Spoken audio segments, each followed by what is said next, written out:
Assalamualaikum warahmatullahi wabarakatuh. Saya Andita Nugraha Utami dari Program Studi Pendidikan Bahasa dan Sastra Indonesia kelas Indralaya.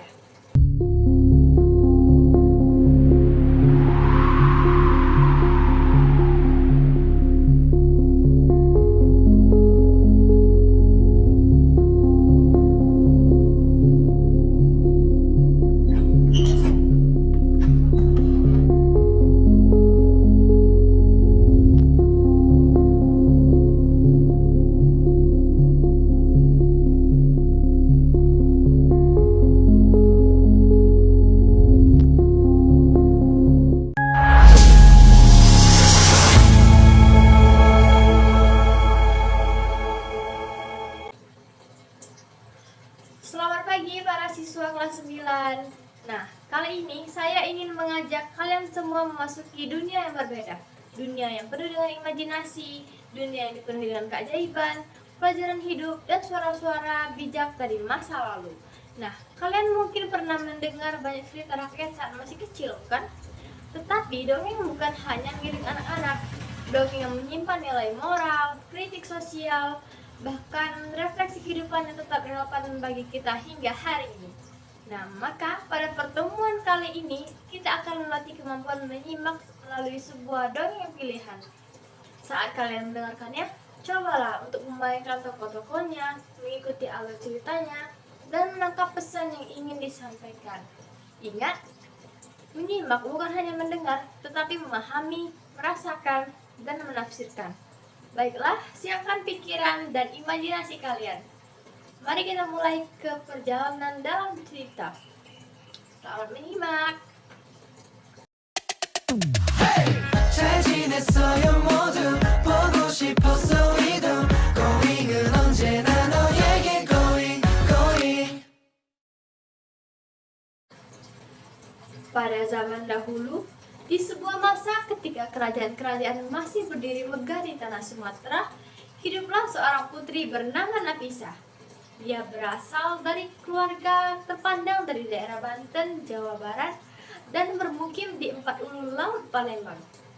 Sejak kecil, Nafisah dikenal sangat lembut perangainya dan memiliki paras yang amat cantik. Pipinya merah alami seperti buah pinang yang sedang masak, matanya bening, dan tutur katanya halus. Karena kecantikan dan kelembutan itu, ia dijuluki oleh masyarakat sebagai Putri Pinang Masak. Di sana, kecantikannya semakin tersohor hingga terdengar oleh seorang raja yang sedang berkuasa. Sang raja terpikat dan ingin menjadikannya selir di istana. Namun, Putri Nafisah adalah perempuan yang teguh pendirian. Ia menolak keinginan itu karena ingin menjalani hidup sesuai pilihannya, bukan sekadar memenuhi ambisi seorang raja. Penolakan itu membuat raja murka, dan ia mengutus orang-orangnya untuk membawa sang putri ke istana, entah dengan jalan yang halus atau dengan cara yang kasar. Menyadari bahaya yang mendekat, Putri Nafisah memutuskan untuk melarikan diri. Ia dibantu oleh beberapa pengawal setia yang telah lama mengabdi pada keluarganya. Ada juru pedang, juru payung, juru tepak, serta beberapa perempuan pendamping. Dalam pelarian itu, Putri Nafisah mengoleskan tubuhnya dengan getah jantung pisang hingga kulitnya menggelap. Ia melakukan hal itu demi menyamarkan kecantikannya agar tidak mudah dikenali oleh para prajurit kerajaan yang sedang mencarinya.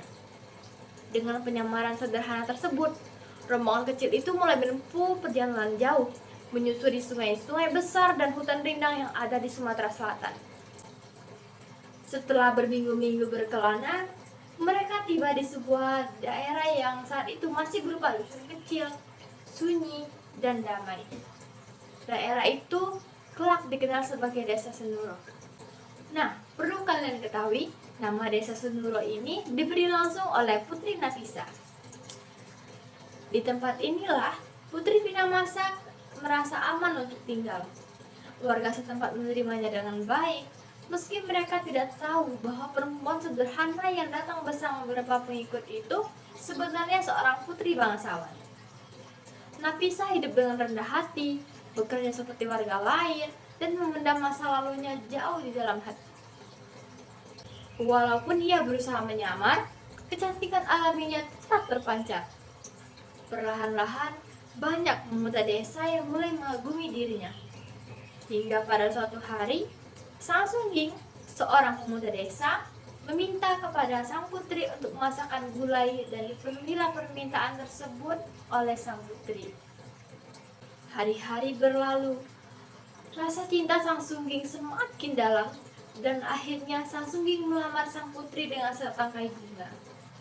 Sang putri dengan senang hati menerima lamaran itu.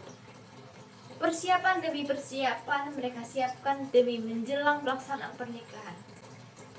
Namun, sebelum pernikahan terjadi, datanglah dayang ke rumah Sang Sungging untuk memberitahu bahwa putri jatuh sakit.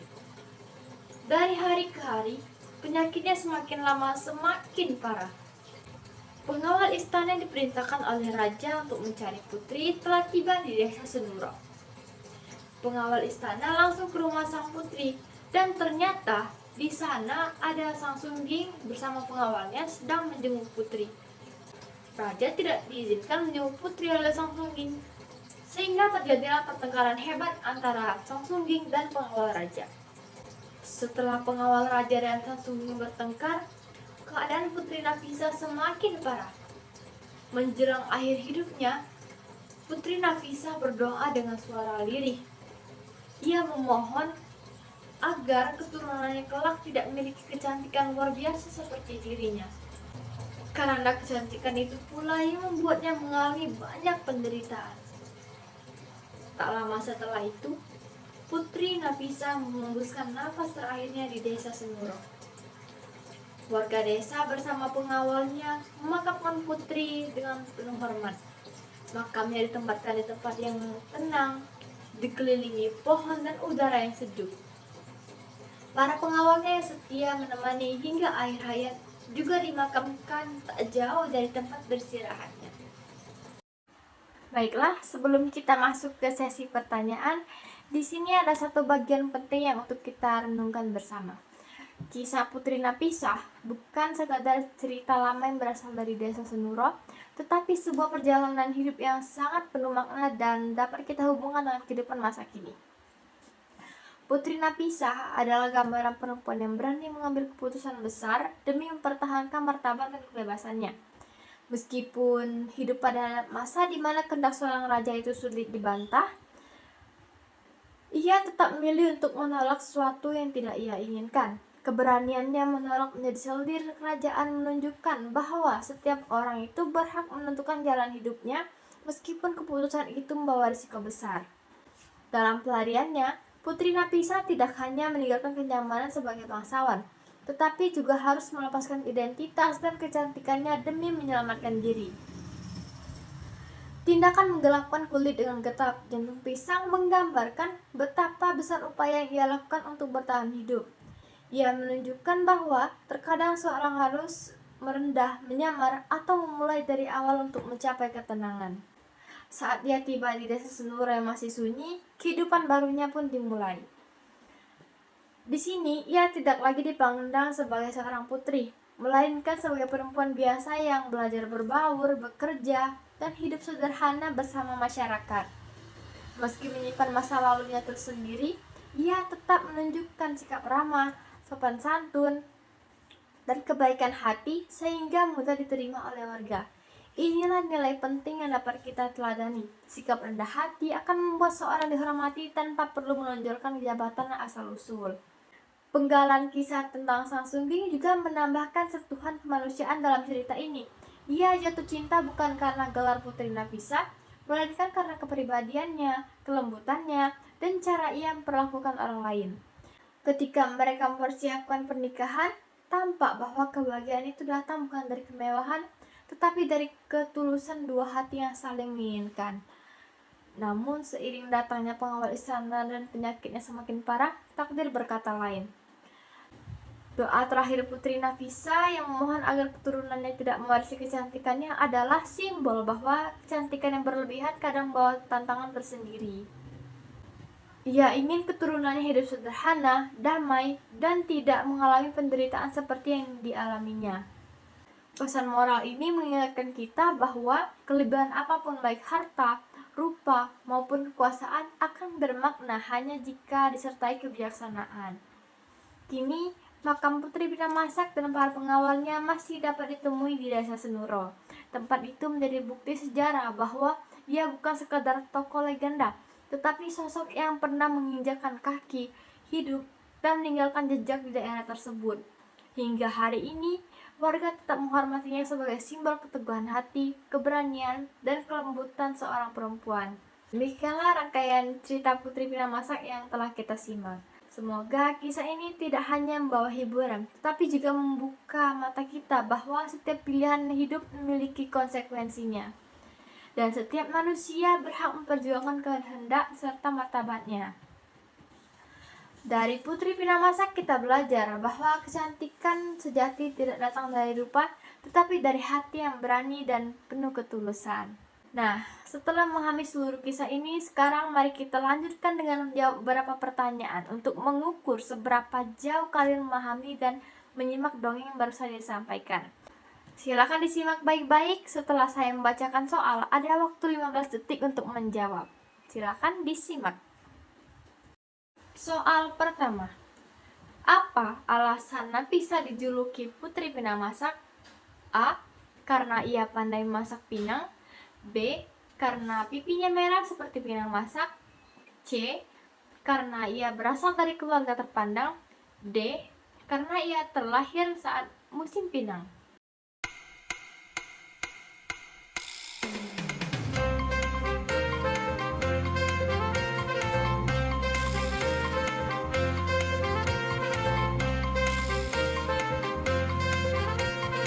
Soal kedua.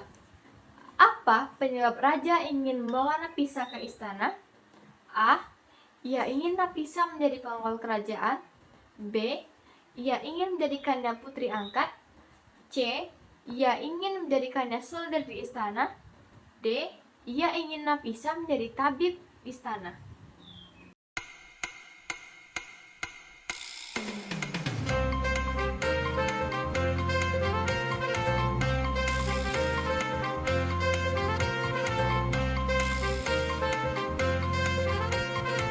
Soal ketiga. Bagaimana cara Nafisa menyamarkan identitas saat melarikan diri? A. Bersembunyi di dalam hutan lebat. B. Menggunakan topeng dan pakaian gelap. C. Mengoleskan tubuhnya dengan getah jantung pisang. D. Mengubah nama dan penampilannya.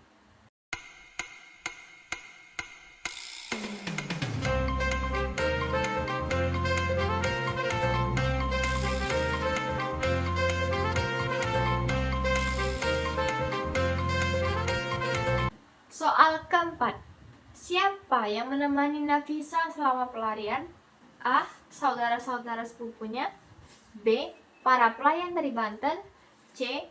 Juru pedang, juru payung, juru tepak, dan perempuan pendamping. D. Para prajurit kerajaan.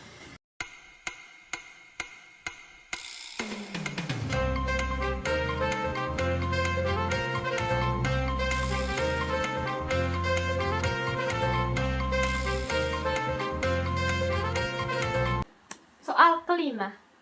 Apa nama daerah yang menjadi tempat tinggal baru Nafisa dan pengikutnya? A. Desa Saripulau. B. Desa Tanjung Agung. C.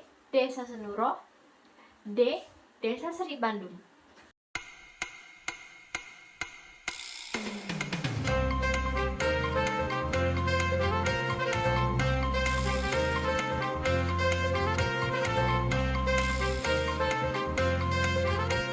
Soal keenam. Siapakah pemuda yang meminta Nafisa untuk memasakkan gulai? A. Pengawal kerajaan. B. Sultan Palembang. C. Sang Sungging. D. Seorang pedagang singgah.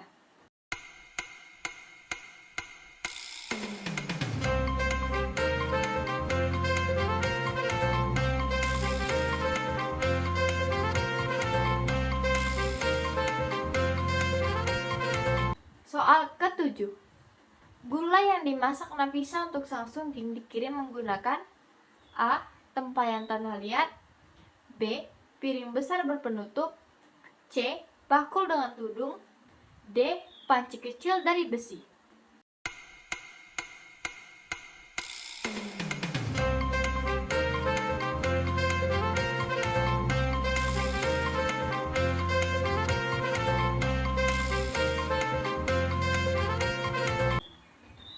Soal ke-8. Sang Sungging melamar Nafisa dengan cara A. Memberinya emas 1 keranjang, B. Menawarkan seikat kain songket, C. Menghadiahkan setangkai bunga, D. Memberikan makanan khas desa.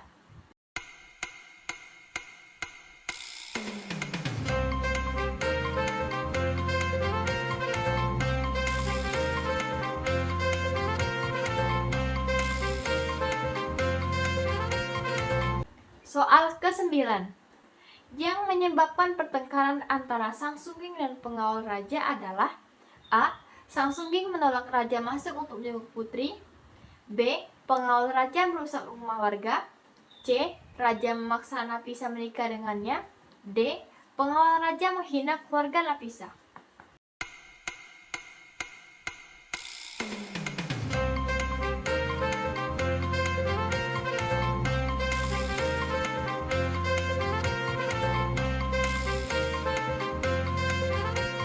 Soal ke-10. Apa isi doa terakhir Nafisa sebelum wafat? A.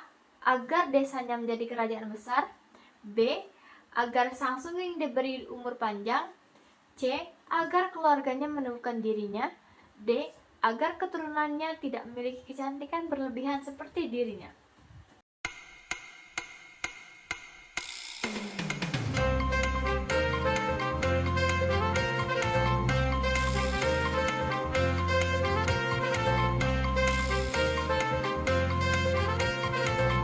Nah, sampai jumpa pada cerita berikutnya. Teruslah buka telinga dan hati kalian untuk setiap kisah yang hadir, karena setiap dongeng membawa pelajaran berharga. Tadi kalian telah menjawab beberapa soal untuk menguji ketelitian dalam memahami alur, tokoh, dan pesan moral dari dongeng Putri Pinang Masak. Semoga latihan tersebut membantu kalian menjadi pendengar yang lebih cermat, mampu menangkap detail kecil, dan memahami makna yang tersembunyi di balik setiap peristiwa. Tetaplah menjadi pembelajar yang bijaksana, yang tidak hanya mengetahui jawaban, tapi juga mampu mengambil hikmah dari setiap cerita. Sampai berjumpa pada kisah berikutnya.